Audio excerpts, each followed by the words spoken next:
Hello viewers of The Pioneer, how are you doing? I hope you're healthy and well. As the Pioneer team, we are here once again with a new part of the Russia-Ukraine war daily map reports. We will soon bring you the latest developments according to the latest reports, and there is extraordinary activity at every point of the Zaporizhia front line. Reports tell us that the Ukrainian army will start testing a new missile. The missile could be fate-changing on the front line. So what are the latest situation on the front line? Let's take a look at developments together. As the Pioneer team, we continue to convey the Russia-Ukraine war to your screens. Don't forget to subscribe to our channel and turn on notifications so as not to miss our daily map reports and reports on the agenda. You can also support me and my hardworking team by using the super thanks button below the videos. Thank you in advance for your support. Let's start if you are ready, the Pioneer reports. We start with the latest developments in Robotin sector of the Zaporizhia front line. As expected, the situation is stable. However, today was different from the previous days. Russian troops did not carry out any attacks during the day today, especially in the western part of the town and Robotin. Of course, this situation is remarkable in many ways. The Russian army has made a lot of effort to capture only the town of Robotin for nearly 2 months. Moreover, it suffered a lot of losses here. Until today, the situation indicated that the Russian army would not give up its resistance here. Strangely enough, however, the Russian army did not carry out any offensive here again.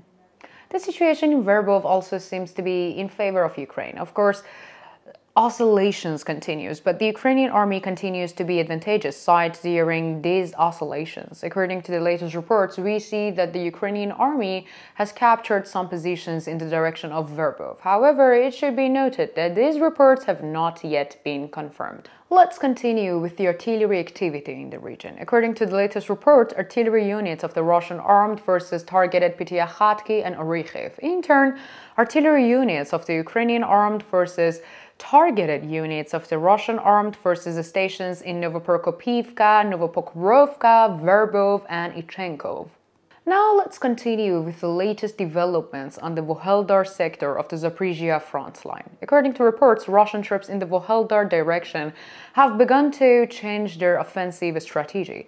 The Russian army should be congratulated. It is quite remarkable that they are considering such a move after such a long time. As you may remember, for quite some time, the Russian army has limited its attacks in the Vuhledar region to Yorkhain and Ostromyersk. Despite all the efforts, they had not achieved any significant success here. They was even criticized by many Russian war correspondents. This time, unexpectedly, the Russian army seems to have listened to these criticisms. According to the latest reports, Russian troops have launched attack north of Pryotny, a completely different direction. In battles here, the gray areas are of a great importance because both armies are trying to seize new positions around the gray zone. However, neither army has achieved anything as a result of these efforts. The borderline is largely fixed. The Ukrainian army is also fighting a very strong defensive war here because these areas were captured during the summer offensive. Therefore, we can say that there is a prestige issue. We don't think that there is a possibility of a border change in this region in a short time. Let's continue with the artillery activity in the region. According to the latest reports, artillery units of the Russian armed forces targeted Ostromyersk, Yorkhain, and Pryotny. In turn, artillery units of the Ukrainian armed forces hit Zavidny Bozhania, Starmelinivka, and Novodonetsk. I'm going to continue with Donetsk front line. On the Donetsk front line, units of the Russian armed forces have concentrated their efforts on attacking Novomikhailivka from the northeast, where they had previously tried to break through the defenses of the Ukrainian garrisons. So far, however, these efforts have not yielded any results. Russian troops also conducted active operations near Nevolsky and Pervomysk. In Pervomysk direction, one of the main objectives of the Russian army is to advance along the M04 motorway and reach the outskirts of the village. If they succeed in doing so, it will facilitate the logistics of the Russian assault troops. However, Russian troops should not rejoice immediately because, as we mentioned at the beginning of our report, the Ukrainian army has received missile systems that have not yet been used in the American army before. The effectiveness of these missile systems is estimated to be very high. However, they have not been actively used in the war before. This war will be a testing ground for these missile systems. However, reports on the missiles indicate that the missiles are quite effective. The Ukrainian armed forces continued counterattacks on the southeastern outskirts of Avdiivka, where the Russian armed forces were deployed. Ukrainian forces managed to capture a number of previously lost positions. Russian troops appear to have made some progress near the cook factory northeast of Avdiivka after a long time. However, these positions are not currently of strategic importance for the future of the war. In the Stepnoe area, counter battles continue to be fought.